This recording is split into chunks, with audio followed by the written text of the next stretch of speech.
Hey, welcome back, and I get to talk to you about emotional bondage today. So, emotional bondage is kind of what's holding you back. If you can kind of picture yourself like wrapped in constraints and what's holding you back. And 9 times out of 10, you are holding yourself back. That's emotional bondage.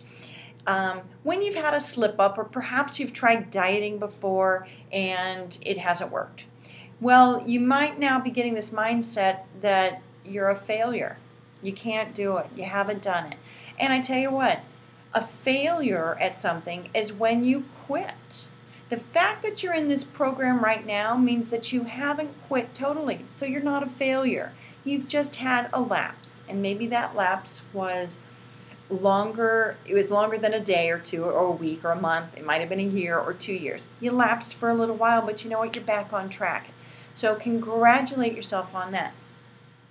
If you've stepped on the scale recently and you haven't seen a change and now you're beating yourself up, well, don't focus on the negative. I want you to focus on the fact that maybe you did lose weight a week or two ago. Now that's the positive, and that's where you're going to focus on. That's a success. Because over a lifestyle change, all of those little positives, they're going to add up to a big, big positive. And if we're changing your lifestyle, hopefully that weight is just going to melt off anyways. So I wanted to talk to you about that and look at yourself too. Are you sabotaging yourself perhaps?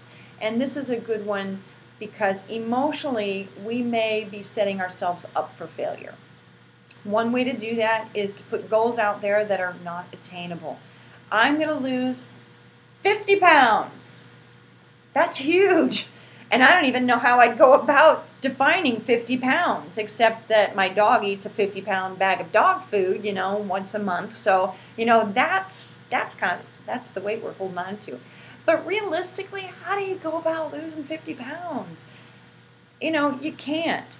If you break it up into smaller bits, 5 pounds at a time, that's helpful. But if we make that lifestyle change, that weight's going to take care of itself. And that's kind of what we need to focus on. All those little positives, that you are doing your activity, that you are eating right, and that you are making some changes towards a permanent lifestyle change. So congratulate yourself on those positive things that have already happened. There is a recipe for success. And that's something that I've kind of coined, and I think it's very appropriate for everything. Everybody has a recipe for success that's characterized by FITT. Now, if it's the physical, and we're trying to figure out how much exercise your body needs, there is a frequency. That's the number of times a week you're going to exercise. There is an intensity. That's how hard your workout's going to be. And there is a time, and that's the duration of each of your workouts. And then there's the type. That's the activity that you love to do. So what we need to do between you and me, or you and your support person, is figure out how many days a week you need to exercise, how hard you need to exercise, how long each of those workouts need to be, and what are you going to do to achieve lifestyle change and success. What fits into your lifestyle, your busy schedule, but yet still creates a change, a positive change. That's what we're looking for. Once we've identified that, what fits into your life and helps you with perhaps weight loss, then we're going to stick with it because it's your recipe for success. Now, the same thing applies nutritionally, and it's a hard concept to grasp, but frequency is the number of meals or times you eat throughout the day. Breakfast, lunch, dinner, snack at 10 a.m., snack at 3 o'clock. Intensity is basically how calorically dense is the food that you're eating. Is it high-calorie snack? Is it a low-calorie snack? What is the intensity of the food that you're eating? Timing. What is the timing of your food? Are you skipping the breakfast? We said that was a big no-no, right? So are you waiting until you're too hungry and then you're eating way too much?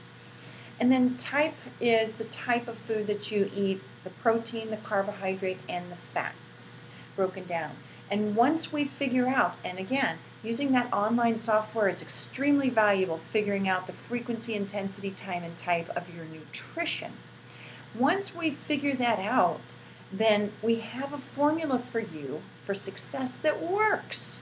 So if I want to say to you, hey, my friend, you know, you were successful last year when you were doing FITT the way we talked about it. What's wrong? Why aren't you successful today? And you might say, well, because I'm not doing FITT like we discussed. And I'll say, well, that was your personal recipe for success. If you want to go back and see success again, just go back to that same formula. It worked then, it's going to work now, it's going to work for the rest of your life. Do we get that? Because that's what we're trying to do, is achieve that lifestyle of change. All right, so what is your recipe for success? Call me if you need help figuring that out, okay? It's a hard one to kind of think about, but I think together we can probably work through it.